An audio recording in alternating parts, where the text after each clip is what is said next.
What is going on, guys? It is your role model of the IWC here today on Monday, September 14th with your Monday Night Raw review.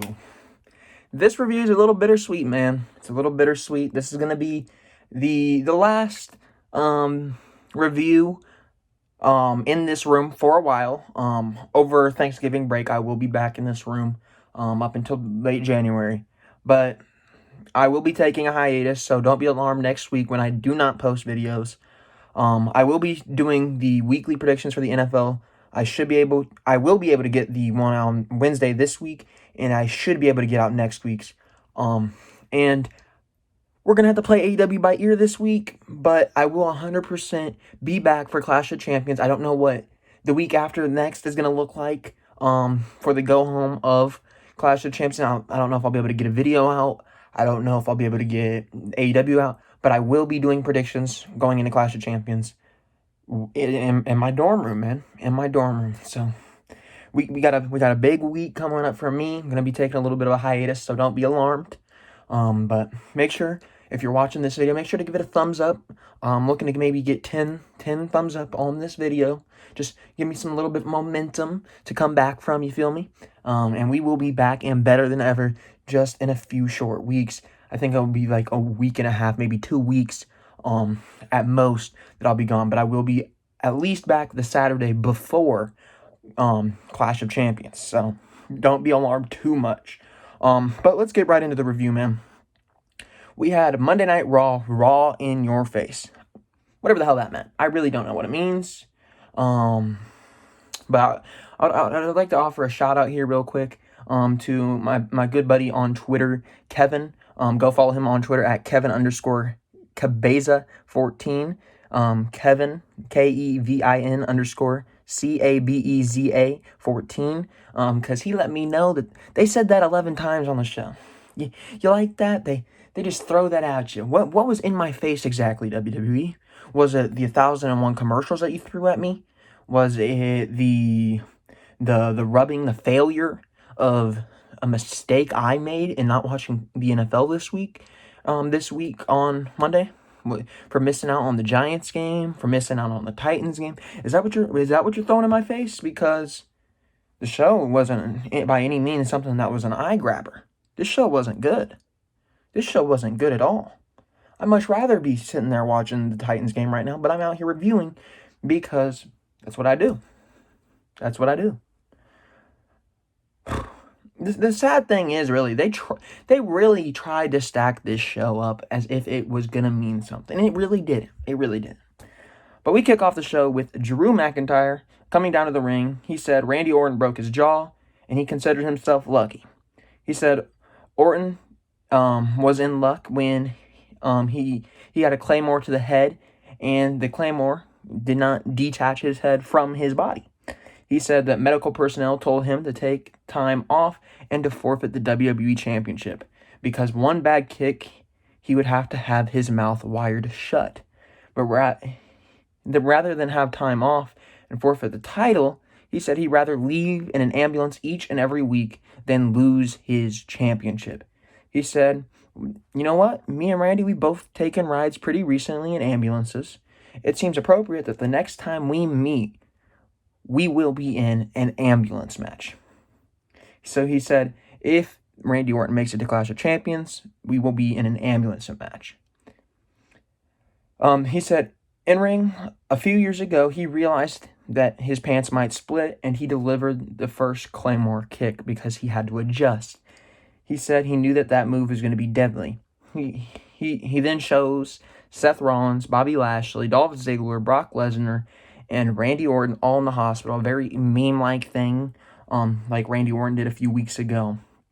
Then we had Adam Pearce come on out, saying that the severity of Randy Orton's injury is unknown. Randy might not be able to face him in the match at Clash of Champions, but that means they need to have a plan B, and their plan B he said was, you're gonna have a match against Keith Lee later tonight, because that match is going to mean more if Orton does not make it to Clash of Champions. If Keith Lee wins tonight, then he will be the guy at Clash of Champions. Then Drew asked to put Pierce in charge. Then Lee comes down. They have a little handshake. They both a little feisty on the handshake, giving each other the stare down. I'm telling you right now, they literally said if Orton isn't able to compete, it will be Lee. If Lee wins, we'll talk about the match later. But I'm telling you right now, it's going to end up to a triple threat. What they say is not what they mean. It's the WWE. Do you think these people are going to go back and use logic and think, well, we promised them this? No. These idiots never do the right thing. They never do. Next, we got the Street Profits versus Cesaro and Nakamura. Wearing the Nakamura shirt today. You guys already know I'm a big Street Profits fan. I've been a big Street Profits fan since NXT. But this match really had no purpose being on this card. None. This could be a pay-per-view match. It should be the Survivor Series match, if we're being honest. And I don't understand how you have a pay-per-view quality tag team match thrown on a regular random episode of Raw. It makes no sense. It makes no sense. So what the fuck does that leave Survivor Series with? Seriously, what does it leave Survivor Series with? Literally the only thing on Survivor Series, because if we're looking at Raw and SmackDown, their tag team divisions are dead. The Street Profits, unless something drastic happens, I don't see them losing the titles anytime soon. And same thing for Nakamura and Cesaro. So the only thing different in the Survivor Series match is we're going to be adding Breeze and Fandango. That's the only difference that we're going to have from this and Survivor Series. So, brand warfare, forget it. This match wasn't a bad match by any means, but really, they really did not need this match. The Street Profits go over. I'm not mad at that, but the thing I'm mad about is you need to merge these divisions. What should have happened is you should have had some sort of screw-over finish. You should have had, I don't even know what you should have had maybe Cesaro and Nakamura play the heel role the right way, attack the Street Profits on their entrance, make that build up over time, and we get a scenario where we're going to have the situation play out where the Street Profits are like, you know what? We were just going to be nice. We're going to have friendly competition, but you pissed us off. Now we want your titles. The winner of our match is going to be double champions. We're going to unify the titles and make the tag team divisions one. That's probably what should have happened. And we're going to do it at Clash of Champions. That's what should have been happening. They should really think about merging those two divisions because both of those divisions are dead. They're dead. They are seriously dead. You have nobody on SmackDown and nobody on Raw that makes any sense as a champion outside of your current champions. You got to merge the divisions. That could be a good feud right there with the Street Profits and Cesaro and Nakamura. A very good starting feud if you merge the divisions. Think about it. Next, we see Lana. Yeah, Lana. TikTok Lana. Yeah, we know. She's sitting back in the back talking to Angel Garza. Vega then comes in upset. She's upset that Garza's not taking it serious. He just hits on females. And that leads to everybody arguing. Vegas says, you know what? I can't do it anymore. I can't do it. Leaves Garza and Andrade. They're there set to argue. They start fighting, start throwing punches, start pushing each other. That's going to be a match at Clash of the Champions or next week on. I don't care when it happens. That needs to stay far away from a pay-per-view. If they do put it on Clash of Champions, it does not need to be there. That story does not need to be. That's a miserable story. That is miserable. But I'll tell you why they have Lana here. You want to know why they have Lana here? Because we've already made Rusev look like an idiot when Bobby Lashley stole his wife. So considering that Miro, aka formerly known as Rusev, made his debut on AEW this past week, what are we gonna do with his wife that still works for WWE? Let's put her in yet another affair storyline, just so we can punish her for him going out and being happy for himself and doing what he wants to do with his life. Let's go make him look like a loser. Let's go make him look like his marriage is a wreck. Let's go do that. Let's have Lana flirt with a 25-year-old Angel Garza, because that's really good storying. That's a great story, isn't it? Fucking disgraceful. Shame on you, Vince. Seriously. Like I said, I hope Rusev / Miro, whatever the hell you want to call him, I hope he makes more money than he would have ever made in the WWE. I hope this man is swimming in a fucking pool of fucking cash. I swear to God. Not only did he disrespect Rusev while Rusev was in there, and as Rusev, he's still disrespecting him. Fucking shameful, Vince. Fucking shameful. Grow up. Next, we got the Hurt Business. Thank God we got the Hurt Business. The one bright spot about this show each and every week is the Hurt Business, man. I swear to God. MVP, he's golden boy. I swear to God. I wasn't the biggest fan of Lashley, but Lashley, he's looking legit. Lashley's great. Shelton Benjamin, he went from a bum, now he's a platinum player. Look at Cedric Alexander. He was doing a lot of nothing. Guess what? Now he's in the main story. Hurt Business. Best thing on Raw each and every week. MVP says the official announcement here tonight is that business is booming. You're damn right it is. Things are going good when the Hurt Business are on TV. Lashley's the United States champion. Shelton Benjamin is at platinum status. And Cedric Alexander is officially a member of the Hurt Business. Cedric says his social media blew up after last week. Everybody was throwing shade at him, saying this is his job. He said, this is my job. It's what I need to do to succeed. Waking up Tuesdays and not being able to play with my kids because I was broken, but now I'm in the Hurt Business. Ricochet and Apollo then came out. Apollo says Cedric sold them out. He said Cedric has a weak mind and he got manipulated by MVP. He said, you made a decision and you're going to live with the consequences. We always had your back. Cedric says, and wait a minute. How many times did I catch a beating while you were the champion, Apollo? Shelton then says, look at them. They're just jealous. Don't mind them. Ricochet then says, you know what, Shelton? Nobody asked you. Mind your own business. Cedric, you joined the Hurt Business for the money. We were brothers. They came out to say, now we are coming for you, Cedric. Then we get Ricochet versus Cedric Alexander, which, by the way, should have been held off to the pay-per-view. If you're gonna split a tag team up, you let the story develop. You don't throw it out after week 1. I don't know what dumbass did that. You never let the story develop. It literally had a turn last week. You didn't have any fucking build. Seriously, what dumbass wrote that? 1 week later? Seriously. Somebody needs to use their fucking brains. It's fucking stupid. Embarrassing. We get this match. Going into the commercial, we have Erik attack Lashley. That literally played nothing into the actual story here. Then we go to commercial. Cedric ended up winning this thing after commercial, as he should have. Cedric shouldn't be taking any losses anytime soon. This guy needs to be built up to big and better things. I'm telling you right now, Cedric Alexander is money. MVP is money. Bobby Lashley is money. Shelton Benjamin is money. What I would do is I'd put Shelton Benjamin and Cedric Alexander together in the tag team division, and I'd have them be the ones to chase the Street Profits. Or if hopefully we get a unification match, they could maybe linger around with whether it's Nakamura, Cesaro, or Street Profits. I don't care. But you need to get them in the tag team division ASAP. I'm telling you right now, I want the Hurt Business. They need to be dripping in gold. I want them to have the United States Championship. I want them to have the Tag Championships. The WWE Championship, because I wouldn't have MVP take the WWE Champion. Unless you have, I don't know how you're going to transfer the United States Championship onto MVP. That'd be what I would do. Because I would have Lashley hold the WWE Championship. But I want to see them at least holding 3 championships. I want to see them dripping in gold. Make it happen.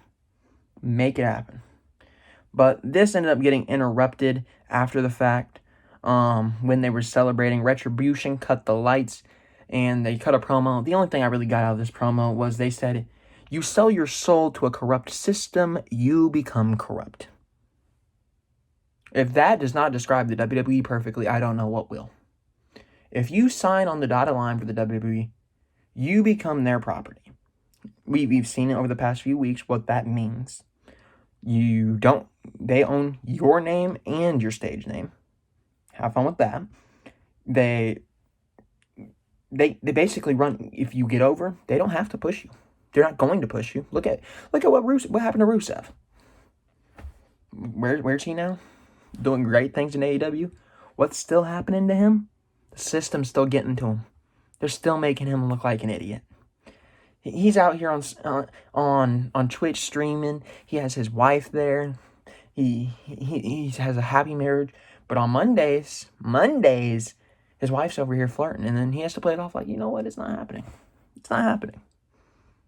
It's ridiculous. Once you sign that dotted line, Vince is controlling your life. The system becomes corrupt. Everything about you becomes corrupt. It's never going to be the same. Think before you sign. And I feel bad for Jeff Hardy because Jeff Hardy just re-signed. I don't know why he did. I don't know what they sold him on. I don't know if they told him he was going to be the champion. I don't know.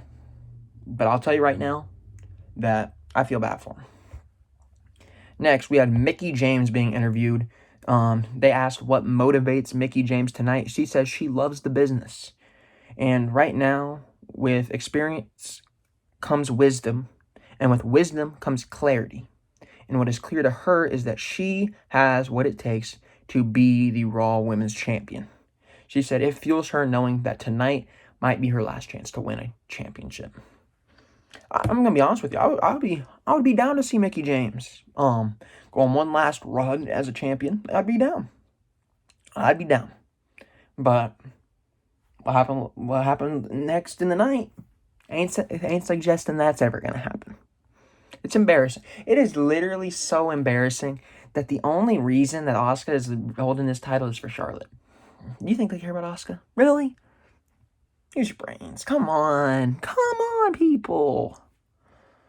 Next, we have Adam Pearce yelling at the security about letting Retribution in. MVP comes up, and you know when MVP comes up, things get good. You could have every single terrible segment in the world, but when MVP's on your TV, you listen because that guy brings gold to your television. That guy's entertaining. His business, his hurt business, is entertaining.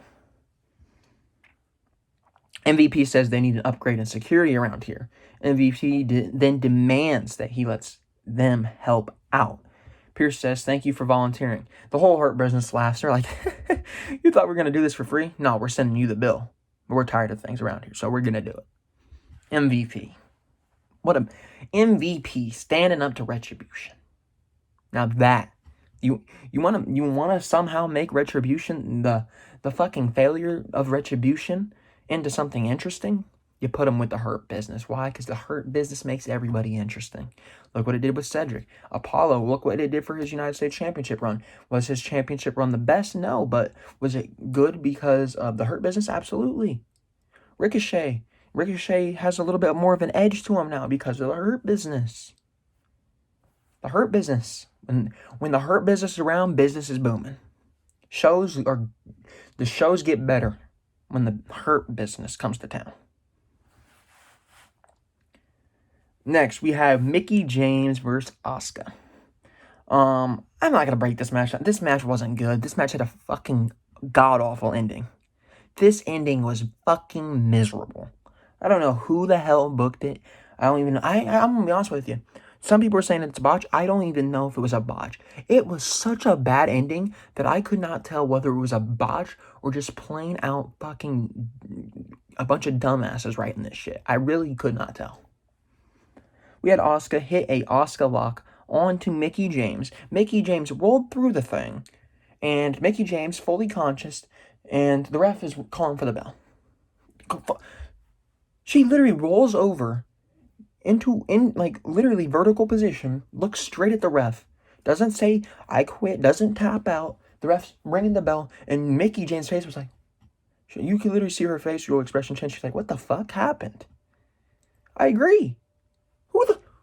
She didn't tap out. She didn't fucking pass out. They didn't do the arm thing. Who the hell told him to ring for the bell?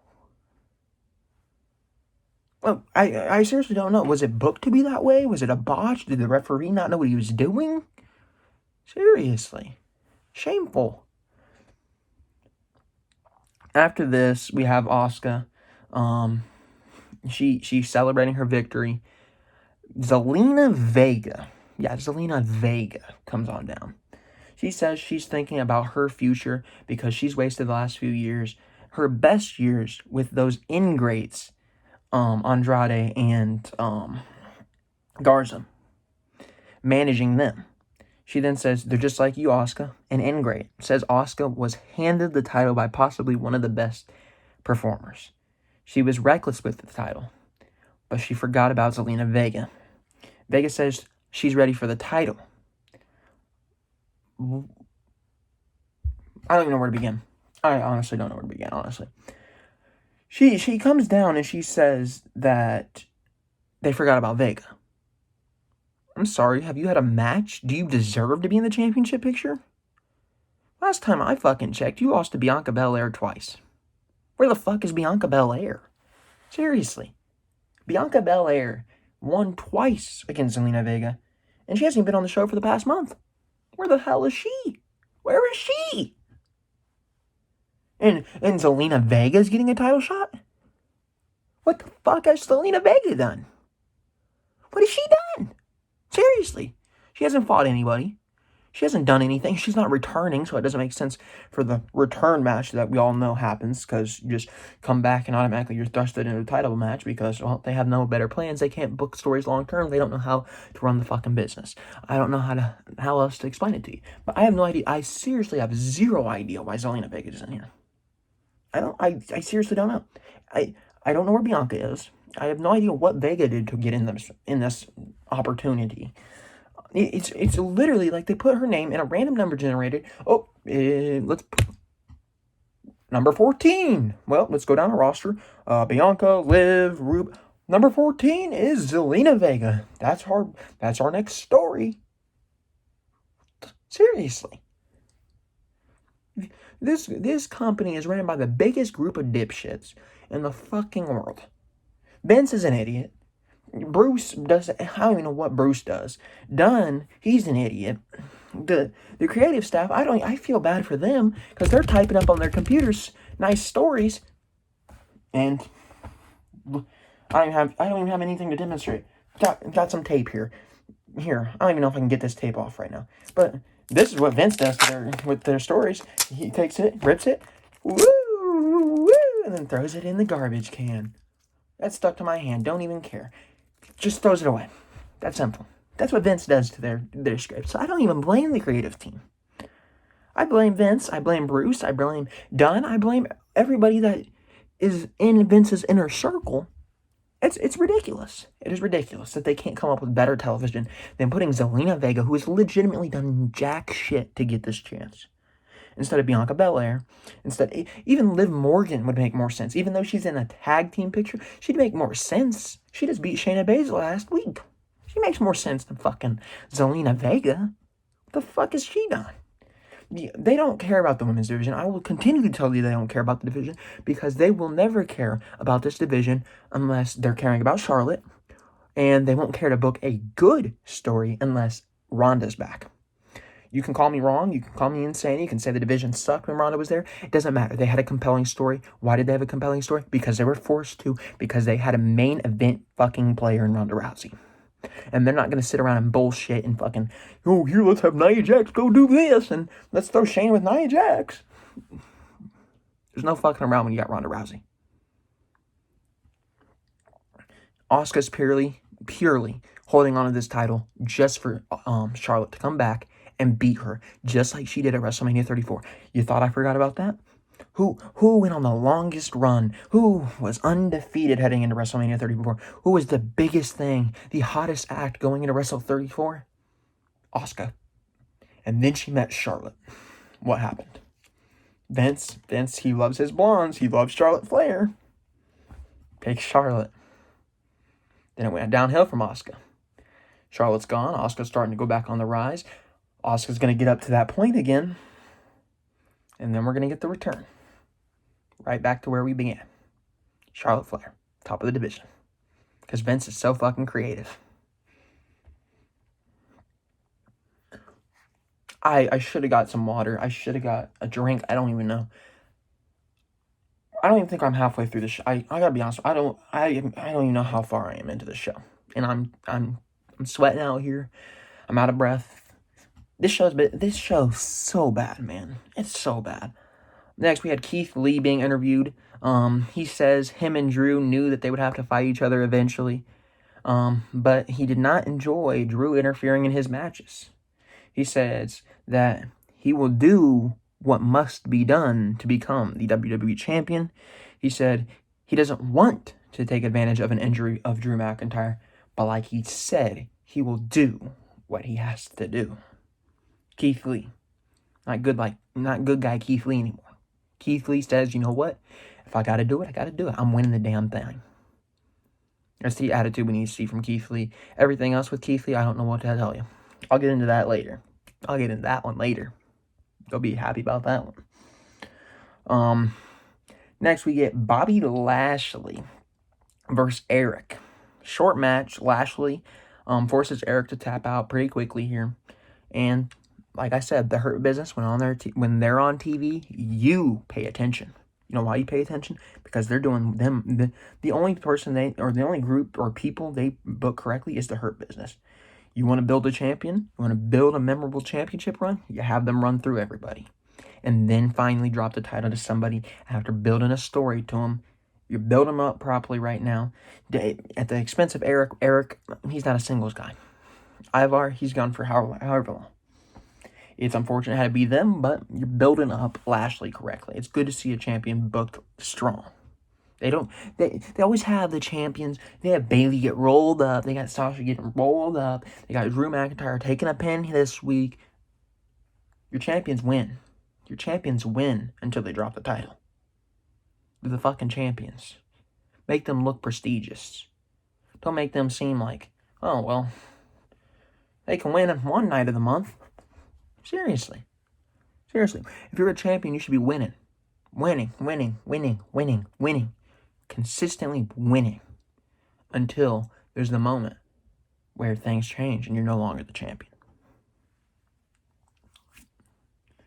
Next, we have Kevin Owens interviewed about Aleister Black. There wasn't much to this. He said he's Kevin Owens. He's not worried about Aleister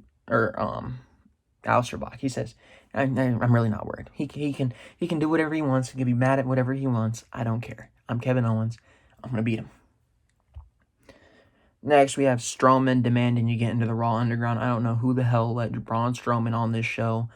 Last time I checked, and even last week when they fucking said it themselves, there is a quarterly brand invitational where a group of people and or a single individual will be allowed to come over to the other brand for one night. Correct me if I'm wrong. Cesaro and Nakamura were both from SmackDown. They're your little tag team. Why the hell is Braun Strowman on this show? He's on SmackDown.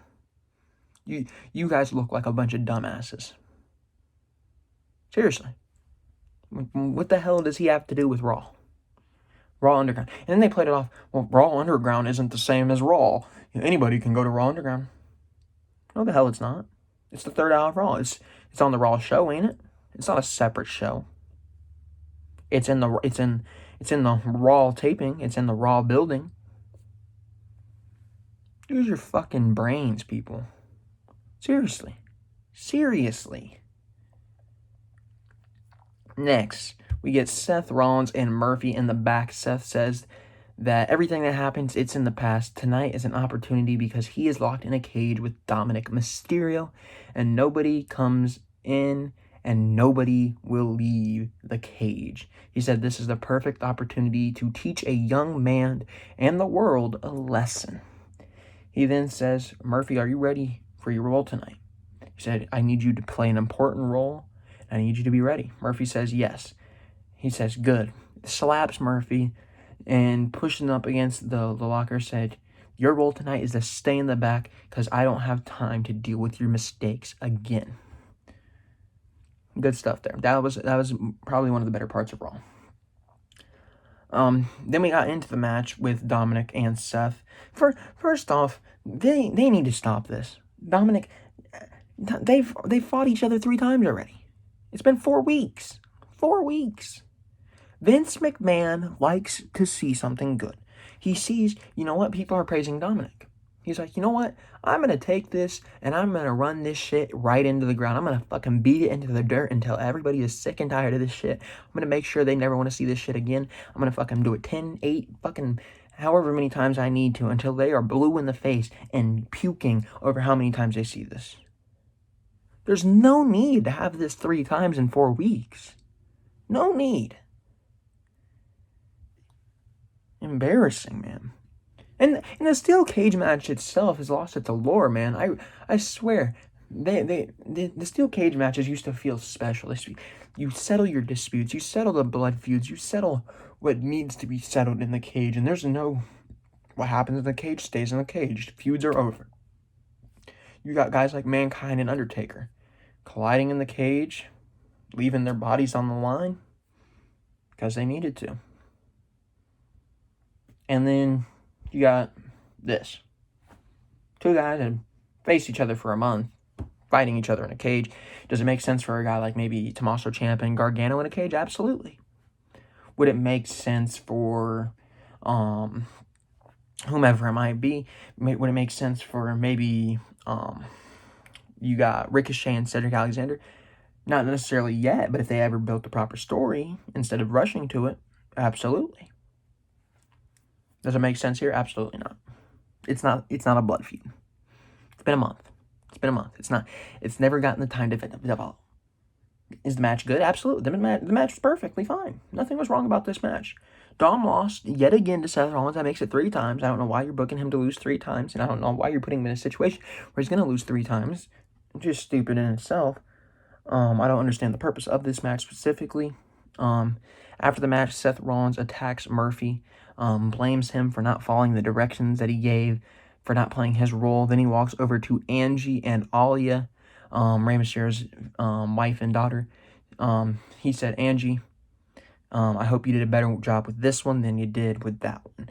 Saying, well, I hope your daughter came out better than Dominik. She turned, they both went into the ring. That was probably, honestly, that might have been the best part about this show. This match might have been the best part about this show. Outside the Hurt Business, because the Hurt Business is money, man. They bring in the money. Next, we go to the Underground. Ziggler, fighting some guy. I have no idea who he was. Then he fought Riddick Moss. Then we had Strowman run on in and run over both guys and start throwing everybody around. Does anybody care? No, because Braun Strowman is making me yawn. Shout out to my boy Kevin yet again. Yawn Strowman right there. Oh, man, I need to get some rest, man. Love when Jan Strowman gets on the TV, because I know I can close my eyes for maybe 5-10 minutes, get a little bit of relaxation, and regenerate myself for later on. Seriously, who the fuck thinks Braun Strowman's good? Serious. Then we had a Drew McIntyre interview. He says he hopes that Keith Lee does whatever it takes. He says he didn't hit the ring until Randy hit the RKO, so he hasn't been interfering. Keith Lee walks up saying, "Excuse us, Charlie." He then he says, "You don't drag my name and my reputation like that. Stop acting like you did me a favor." Lee says that Drew thought he would lose. That's why he had to come out. He said the match that Drew didn't interfere in was the one I won. He says Drew is worried that Lee will win the title from him. Drew then says, "I'm not afraid." And Lee says he knows what the target is. Points he was going to slap the little cheek, the jaw of Drew. He says, "You don't want to do that." Then they start fighting backstage. They throw each other into the production stuff. I don't know what to tell you at this point, man. I really don't. Then we get Braun Strowman beating Riddick Moss again. Then he fights Hiatus O'Neil. And Hiatus loses as expected. Go back to catering, buddy. I heard the steak needs to be grilled. Seriously. Why is Titus O'Neil on the show? Go back to Titus Catering, man. Next, we got Kevin Owens versus Aleister Black. Kevin Owens wins this. I don't know why he won this. You're trying to build Aleister Black up. A lot of people are calling for Aleister Black to be the next WWE champion. A lot of people are saying he should be the guy at WrestleMania. He should win the Royal Rumble. What happens when you praise a guy? They shit on him. Kevin Owens wins. Why? Don't know. Don't care. All I can tell you is they're fucking stupid. Next, we have the Riot Squad versus Lana and Natalya. Yeah, let's put Lana on the show twice before Bianca Belair can get on the show once. We put Lana on the show twice in one night before we can get Bianca Belair once in the month. How fucking shameful is that? Seriously. The Riot Squad win, as they should. They beat Lana. Then we get Nia and Shayna getting into the ring to taunt the Riot Squad. Then they attack Lana and Natalya. Nia hits a Samoan drop onto Lana onto a table. I swear to God, I pray to whatever God there is that Liv Morgan and Ruby Riott win at Clash of Champions, because I fucking despise Nia Jax and Shayna Baszler as a team.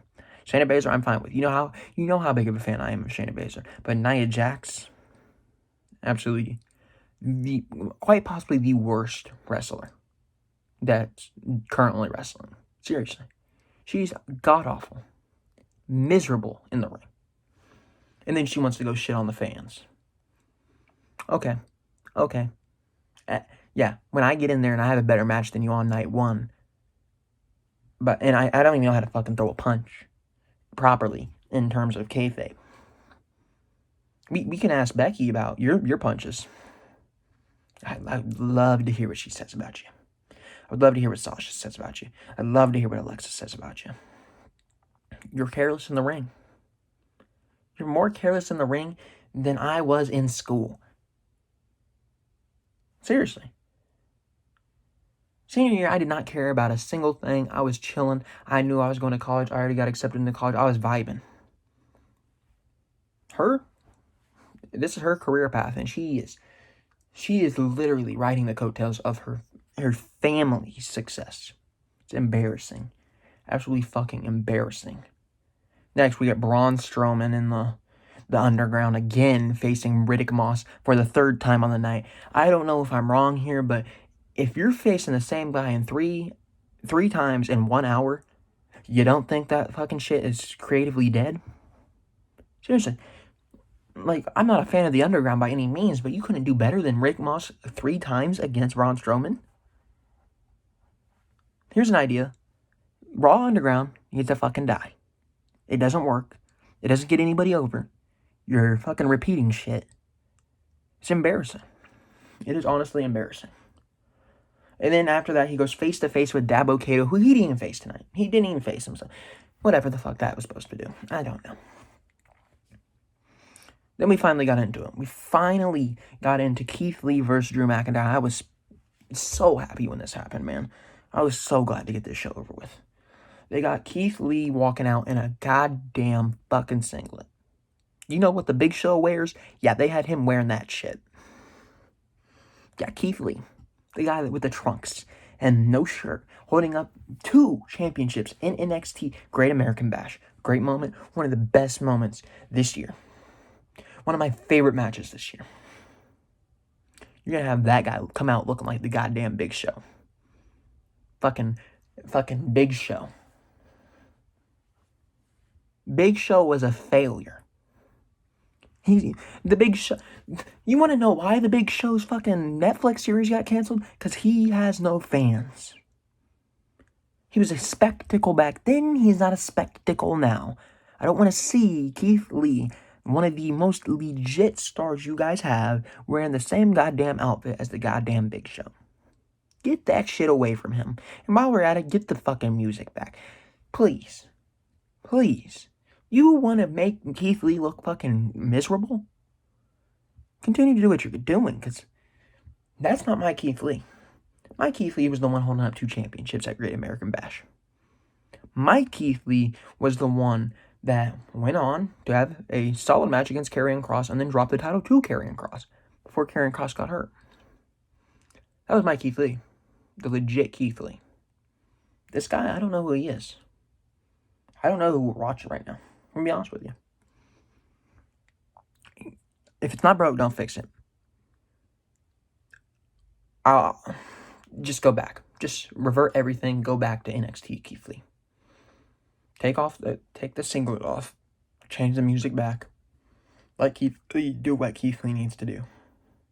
Don't have him do this bullshit. This match doesn't even end. We have Retribution come out during this match. They come ringside, surround Drew and Lee, then they attack them. Then we got the Hurt Business coming to save the day, like I said. MVP is money on the screens, man. When he's there, you know it's legit. Thank God something serious in the WWE. Seriously. Thank God for the Hurt Business, man. They come on out face to face with Retribution. They start attacking Retribution. Then get Keith Lee and Drew McIntyre diving onto the group of Retribution members and the Hurt Business to close out the show. We have Lee and Drew McIntyre staring at each other. I assume we're probably going to get another match with them. I assume we might even get in a Clash of the Champions where we're going to have the #1 contendership on the line, and then we might get a match at whatever the next pay-per-view is, the triple threat. But I guarantee there will be a triple threat with Orton and Keith Lee and Drew. Yeah, guaranteed. Guaranteed. Guarantee it. But, like I said, man, I don't know what was in my face today, because Raw in your face was quite possibly the stupidest tagline I've ever seen. And, like I said, man, this is the last time you're going to be seeing this room for a while. I know it's sad, it's a little bittersweet, but we got to move out to college. We got to move on with our life just a little bit. We'll still be on the channel. Don't get a little bit too worked up now. I know I was gonna cry too, but we can wipe the tears away. I will be back. Just a different background. We'll be back here in a few months. But we're gonna be out on the West Coast, so gonna take about a week to drive up there. So we're gonna be away. I might get to watch some of the shows. If I do, I will be on Twitter. I should be able to get my NFL prediction video up next week. Next week is going to be a little chaotic because that is move-in week. But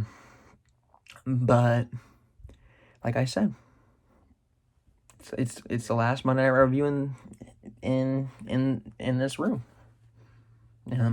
Thank you guys for the insane support you've been showing me recently. You've been growing at a great rate. One of the biggest months I've had on YouTube. One of the biggest months, and that's because of you guys.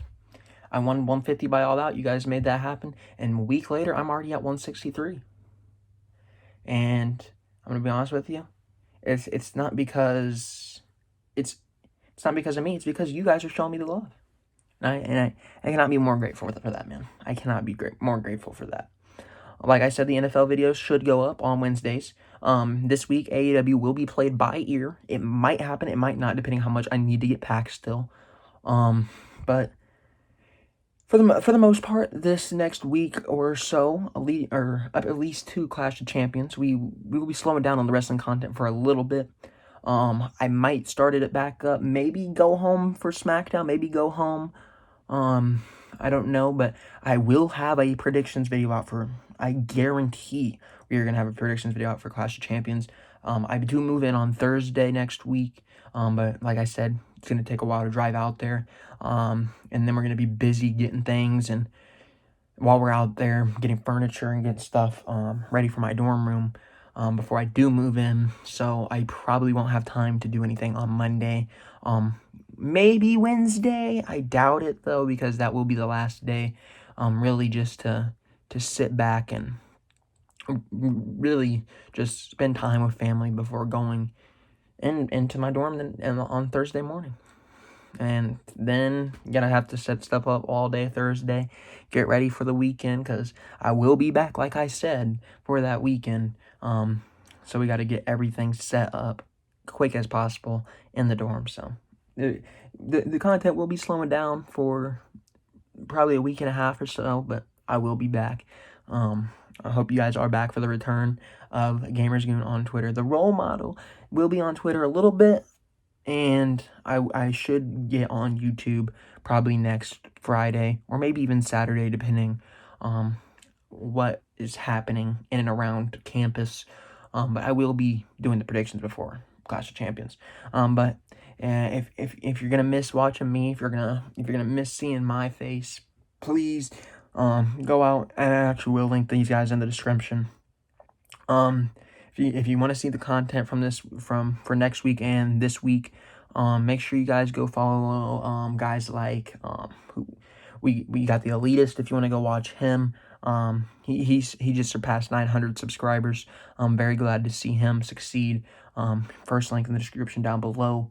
We got Bonafide Heat. Both him and the Elitist do more of the shorter 10 or so minutes, under 10-minute reviews. Quick to the point, tells you what was good, what was not, and really just tells you their quick thoughts on the show. So those guys are really good to listen to. And if you want a little bit more of the in-depth stuff like I do on this channel, you can go watch my buddy Joseph Conlon over on the Big Fight Field channel. He does a great job over there. I've actually joined him in the past for NXT. So him and me are usually on the same wavelength. So if you want to go watch him, please do. We got TM161, a good friend of mine in the wrestling community. He's been doing really good lately. I'm proud of him too. He's a lot like me too. He'll break stuff down. He'll tell you really what he really thinks about things. And also go out and check Big Boy Johnny 25. Really good, going in depth about what happened on each show. And like I said, also go follow my boy Kevin Cabeza on Twitter at Kevin_Cabeza14. That will also be in the description down below. Those are all people that they really helped me grow recently.